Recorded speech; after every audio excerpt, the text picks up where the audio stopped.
अब श्रीमद् भागवत अंतर्गत यह बहुत ही सुंदर एक कथा आती है गोपियों की। गोपियों ने कृष्ण को पति रूप में प्राप्त करने के लिए माँ कात्यायनी जी का पूजन किया। अब ये कात्यायनी कौन है? हर नवरात्रि में 9 दिनों में जो छठा दिन होता है ना, वो छठी माता का होता है, षष्ठी माता का होता है। और ये छठी माता कौन है?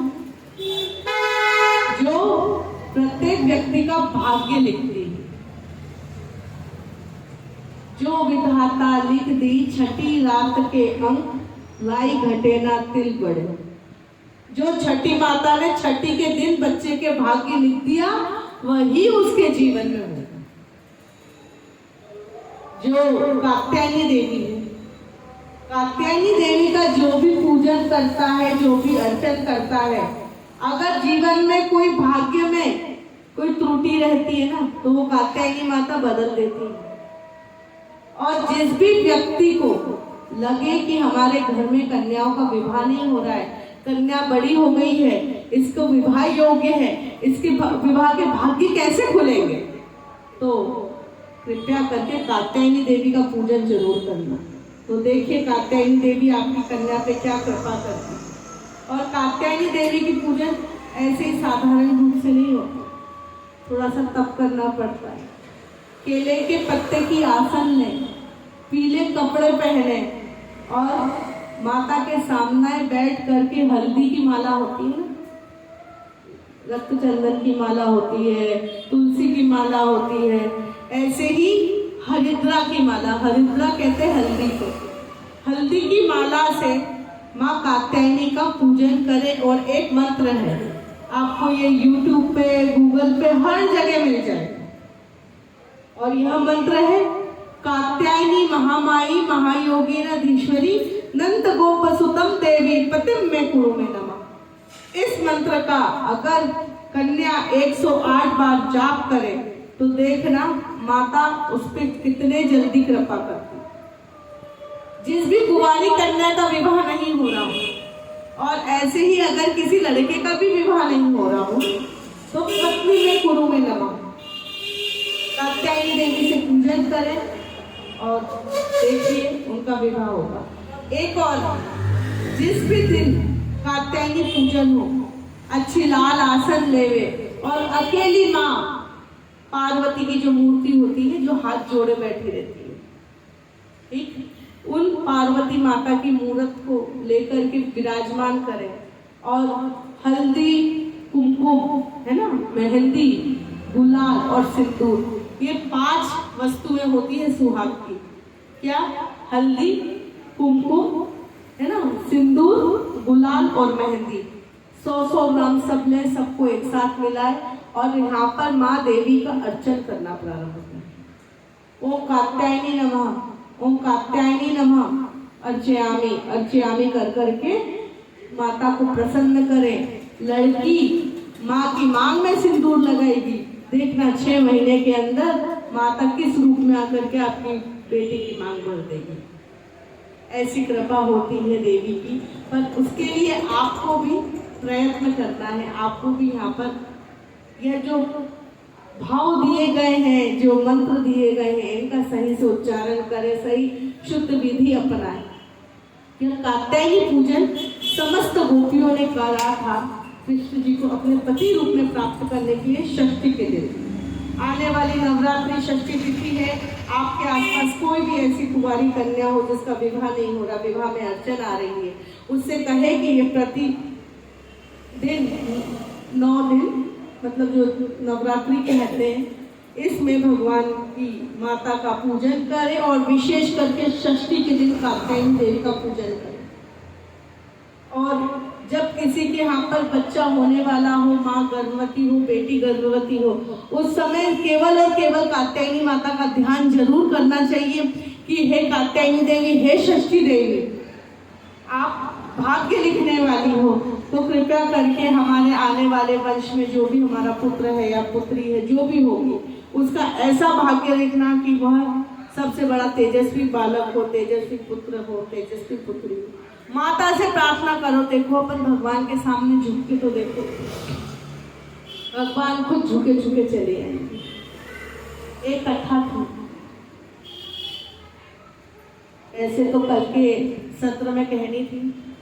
एक समय की बात थी, कन्हैया जाते हैं अपनी माता के साथ में जमुना जी के तट पे।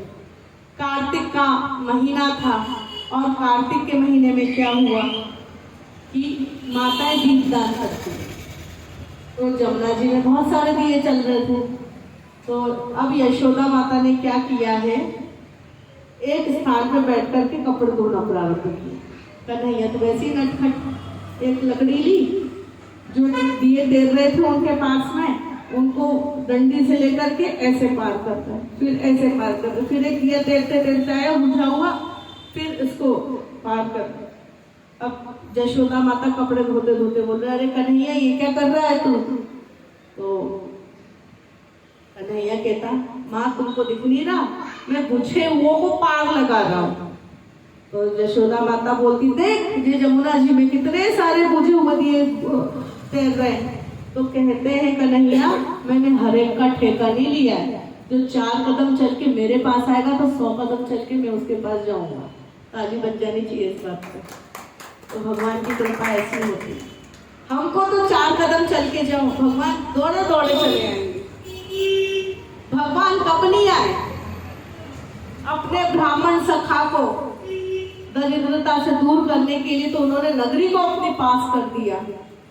और तो और कभी कपड़े चुराने के लिए आते, कभी कपड़े देने के लिए आते। ऐसे है मेरे ठाकुर जी, आप मन से भाव से उनको पूज लो।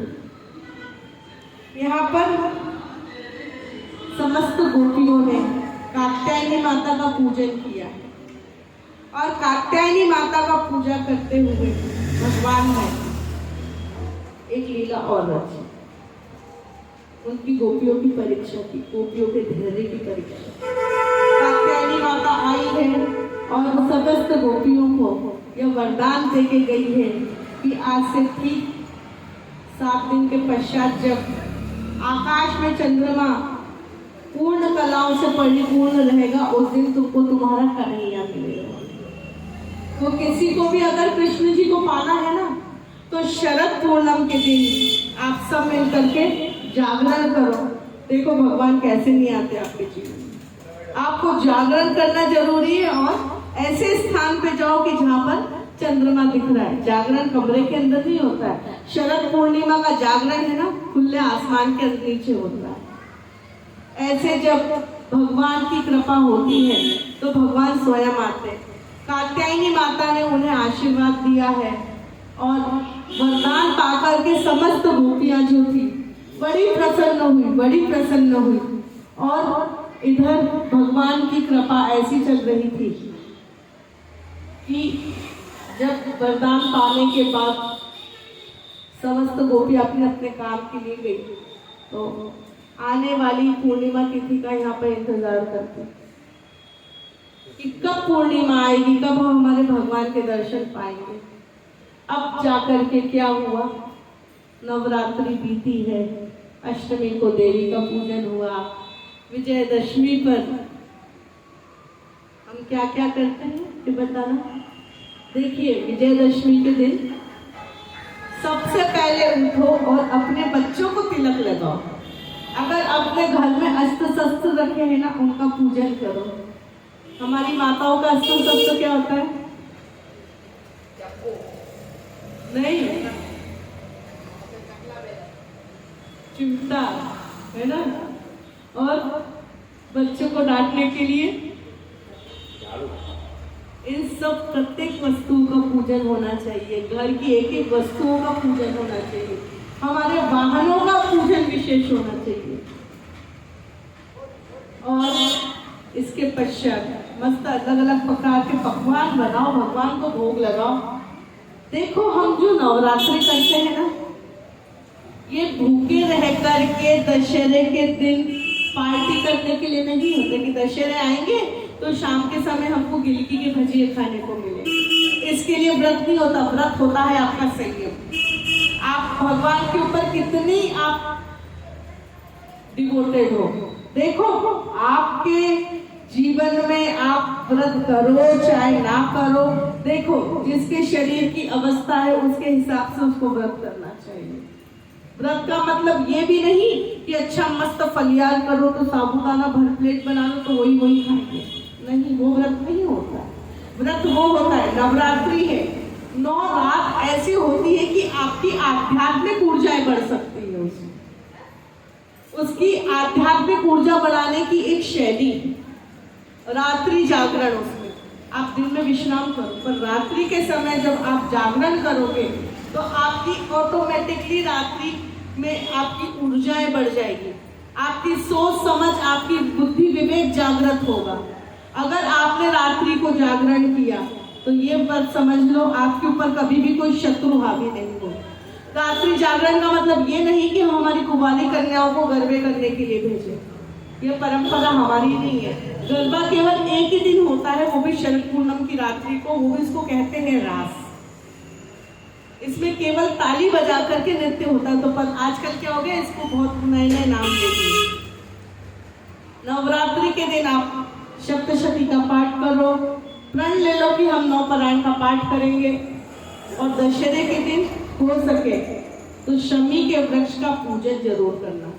ये शमी और मंदार है ना, मंदार जिसको आंकड़ा कहते हैं, ये दोनों पति पत्नी है। गणेश जी को इनको श्राप लगा था गणेश जी का, और इनके ऊपर कोई भी जीव जंतु ना चढ़ता है, ना चींटी देखोगे आप, ना कोई चिड़िया इन पे घोंसला बनाती है। ये मंदार और ये शमी, इन दोनों वृक्ष की आप पूजन जरूर करो। बहुत से लोग तो लाकर अपने यहाँ पे लगाते भी है। हाँ, तो वो शमी के वृक्ष का पूजन करो, और दशहरे के दिन हो सके तो नए कार्य का आप श्री गणेश करो, शंखनाद करो, पर उसके पहले नवरात्रि में पूजन विधि विशेष करनी चाहिए। अब यहाँ पर जितनी भी गोपियां थी, गोपियां ने बड़ा भगवान से प्रार्थना करी, और प्रार्थना कर करके अब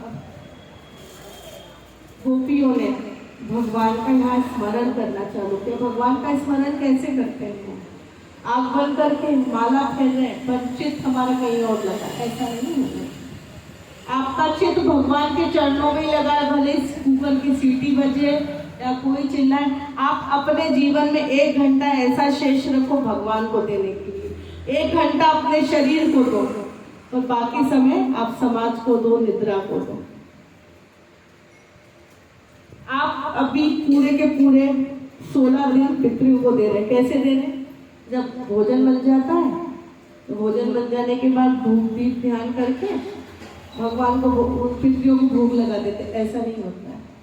पितरियों के लिए आप जो भी कुछ कार्य कर रहे हो ना इन 16 दिनों में, सुबह उठने से लेकर रात्रि विश्राम तक, वो सब का सब पितरियों को लग रहा है। आप झूठ बोल रहे हो तो वो पितरियों को लग रहा है, आप सत्य बोल रहे हो तो उसका पुण्य आपके पितरियों को लग रहा है। अभी आप कोई भी कार्य जो करोगे वो आपका पितरियों को ही लगेगा।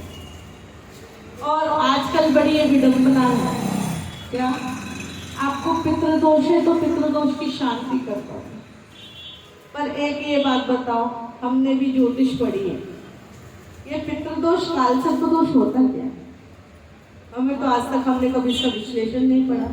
हमको तो अच्छी विश्वविद्यालय में बड़े बड़े आचार्यों ने पढ़ाया, हम कुछ बोलते तो हमारा विरोध होने लगता है। देखिए, सत्य कभी नहीं छुपता। जब सत्य आगे बढ़ता है ना तो 50 विरोधी खड़े हो जाते हैं, उसकी भी हमको कोई परवाह नहीं। देखिए, वैसे तो कुंडली में बोलते कि राहु केतु के मध्य में सारे ग्रह हो गए तो उसको काल सर्प दोष है, इसको पितृदोष है। अरे तो आपके पितरियों को अगर आप ढंग से धूप ध्यान नहीं करोगे, आपके जो घर में जागृत माता पिता हैं, आप उनकी सेवा नहीं करोगे तो आपको पितृदोष क्या, आपको तो मातृदोष भी लगेगा।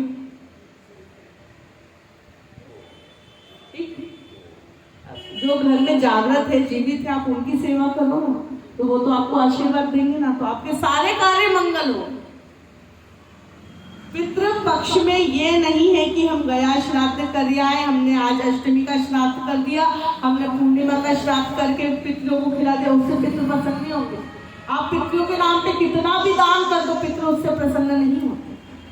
पितृ जब प्रसन्न होंगे जब आपके मन के भाव पवित्र होंगे। आप आपकी कुल देवी, आपकी ग्राम देवी, आपका गांव में जाकर के आप जब तक माथा नहीं टेकोगे, आप नमन नहीं करोगे, उनके बनाए हुए उसूलों से अलग उसूल बनाओगे तो आप कष्ट में रहेंगे। देखिए, ब्राह्मण, वैश्य और क्षत्रिय इनको यज्ञोपवीत धारण करने का अधिकार है, पर आजकल क्या हो गया, हमारा खाने पीने पे नियंत्रण नहीं रहता तो हम जनेऊ का पालन नहीं कर सकते। हमारा बच्चा बहुत छोटा है, वो कहां से पालन करेगा। यज्ञोपवीत धारण करना क्षत्रियों का, ब्राह्मणों का और वैश्यों का परम अधिकार है। और गायत्री मंत्र तो ना महिलाओं को करना चाहिए ना उन पुरुषों को करना चाहिए जिन्होंने यज्ञोपवीत धारण नहीं किया। अगर आप गायत्री मंत्र ऐसे ही उच्चारण कर रहे हो तो देखना आप ब्रह्म हत्या के दोषी हो।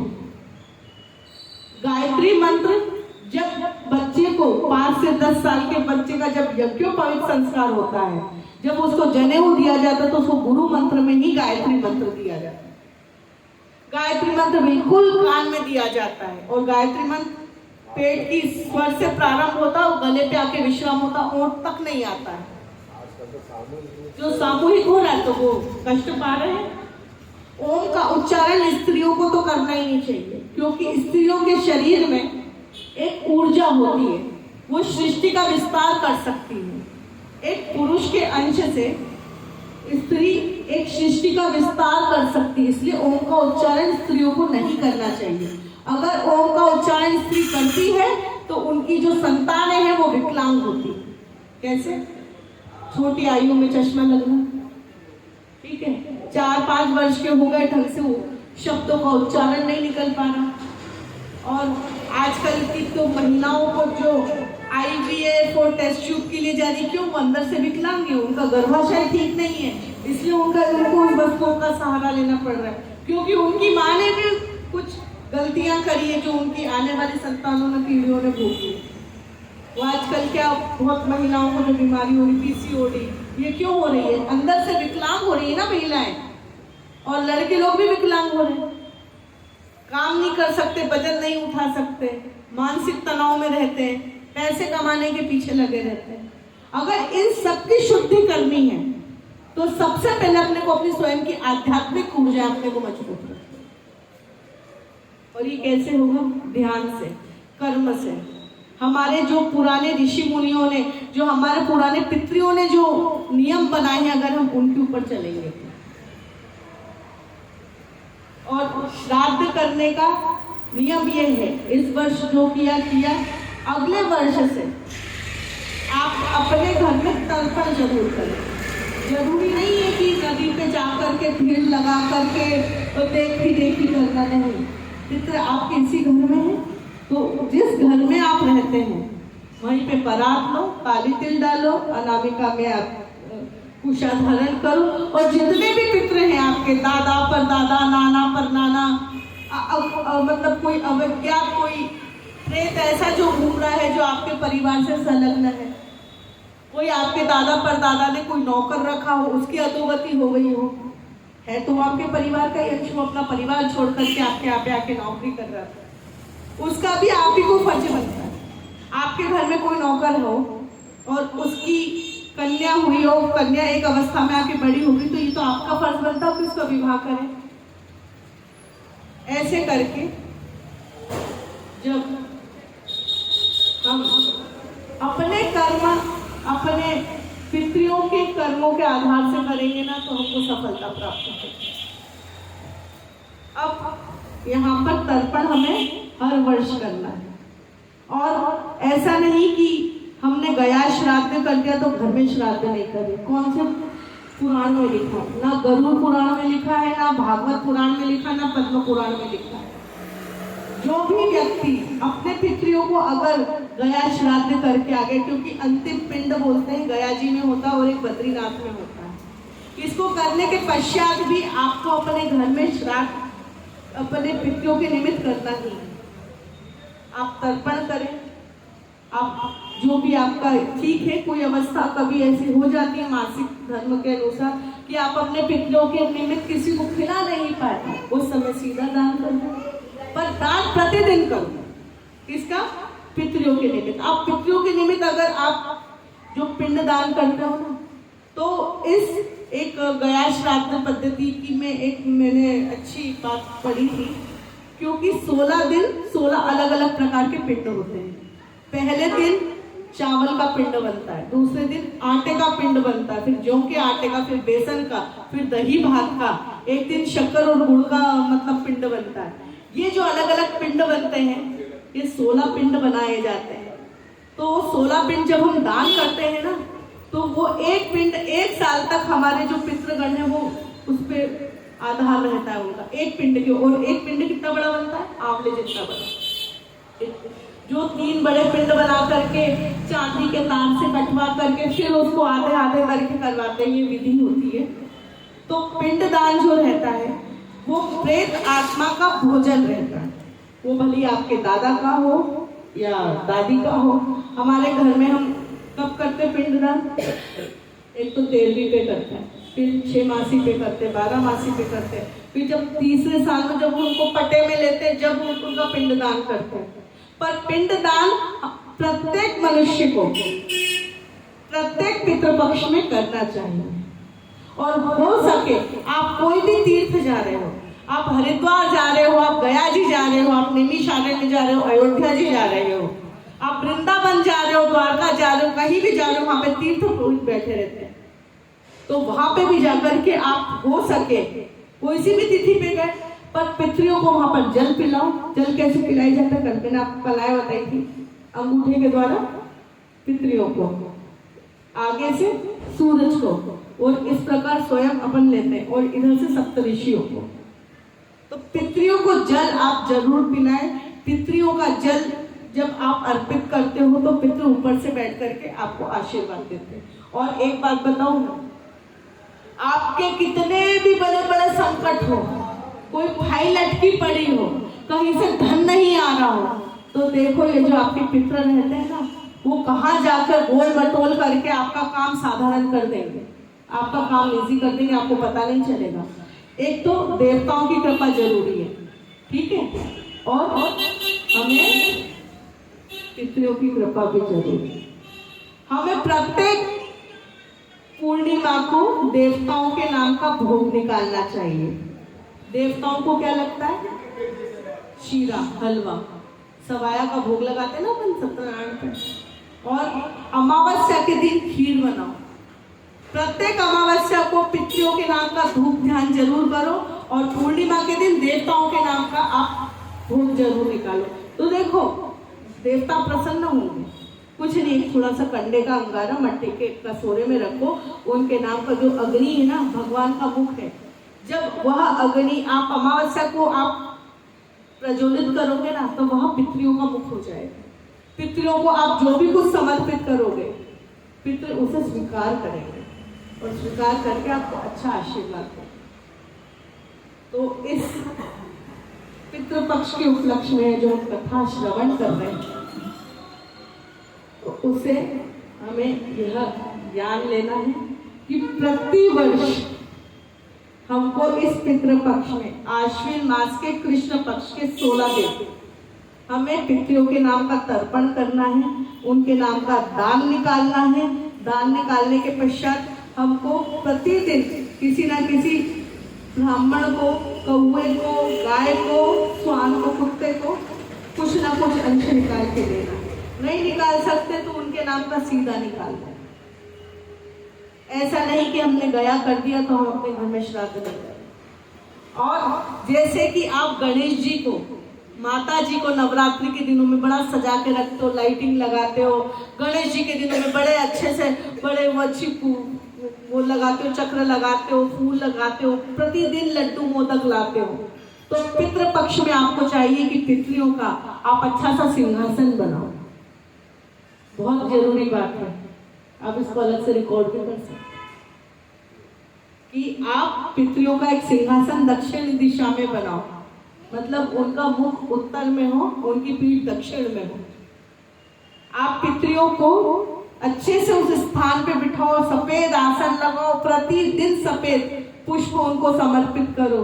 भोग में आप कद्दू की सब्जी लगाओ, दही बड़े लगाओ, जो सफेद वस्तु उनको अर्पित होती, खीर का भोग लगाओ। प्रतिदिन 16 दिन, गणेश जी के 10 दिन तो बड़ा उत्सव रहता है। तो पितृ पक्ष कोई ऐसा नहीं कि हम कुछ खरीदारी नहीं कर सकते, हम किसी से मिल नहीं सकते, कहीं रिश्ता नहीं कर सकते, ऐसा नहीं है। पितृपक्ष भी एक हिसाब से उत्सव का समय है कि हम पुराने पितरों को, पूर्वजों को हम याद कर रहे, स्मरण कर रहे हैं। कितना अच्छा लगता है, वो सब स्मृतियां जागृत होती है कि आज हमारे दादाजी का श्राद्ध है, हमारे दादाजी ऐसा करते थे, आज हमारी दादी का श्राद्ध है, दादी हमेशा हमको 2 रुपए दिया करती थी टॉफी खाने के लिए। स्मृति कितनी बड़ी बात है। अगर आप प्रतिदिन 16 दिन उनकी इस तस्वीर को देखोगे, उनके नाम को देखोगे, तो भगवान भी देखेंगे कि हाँ, यहाँ पे पितरों की पूजा कल भी हो रही थी, आज भी हो रही और ऐसे ही होती रहेगी। तो इस घर को तो सच में स्वर्ग बनाना चाहिए। तो घर कैसे स्वर्ग बनता है? पितरियों के आशीर्वाद से, पितरियों के तर्पण से। देखो, पितरियों के निमित्त हम जो वस्तुएं दान करते हैं ना, उसमें श्राद्ध कर्म विधि में आती, गरुड़ पुराण में जो लिखा है, शैया दी जाती है, टांच दिया जाता है, छाता दिया जाता है, चप्पल दी जाती है, स्वर्ण दिया जाता है, चांदी दी जाती है। ये किस बात का प्रतीक है? जब पितृगण रात्रि को जब सोएंगे ना, तो उन्हें आवश्यकता है बिस्तर की, इसलिए हम शैया दान करते हैं। बड़े बड़े लोग तो अच्छा फर्नीचर का डबल बेड तक दान कर देते हैं। मन में भाव होना चाहिए। टार्च आजकल इमरजेंसी लाइट आ गई है, पहले तो वो छोटा सा टार्च रहता था। स्वर्ण दान होता है कि हमारे पितृ लोग उस सिंहासन पे बैठे हुए। चांदी दान इसलिए करते हैं कि जो वैतरणी नदी को पार करने के लिए हमें आवश्यकता पितरियों को पड़ती है। और एक बात ध्यान रखना, यह जो दान होता है ना पितरियों का, ये केवल महापात्रों को होता है। वैदिक ब्राह्मण होते हैं जो वेद पाठ करके यज्ञ करते, विवाह करवाते हैं, बाकी शेष 15 संस्कार करवाते हैं, उन्हें ये पितरियों का भाग नहीं जाता है। और एक बात स्मरण रखना कि जो महापात्र होते हैं, जो पितरियों का कर्म करते हैं, जो गरुड़ पुराण का पाठ करते हैं, उनसे अपने घर में किसी भी बेटी या बेटी का विवाह नहीं करवाना चाहिए, ना ही अपने घर में बुला करके किसी बच्चे का मुंडन, नामकरण संस्कार, विद्यारंभ संस्कार, सामवर्त संस्कार, जितने भी 15 संस्कार है, उन ब्राह्मणों से नहीं करवाना चाहिए। क्यों? क्योंकि यह प्रथा परंपरा बनी है। ब्राह्मण भी, महापात्र अलग होते हैं, वैदिक ब्राह्मण अलग होते हैं। वैदिक ब्राह्मणों को महापात्रों का भाग लेने का कोई अधिकार नहीं है, और महापात्रों को वैदिक कर्म करने का अधिकार नहीं है। और वैदिक ब्राह्मण, और ब्राह्मण भी वो जो संतुष्ट रहे, आपने जो दे दिया उसको पाप प्राप्त कर करके वो सुखी रहे।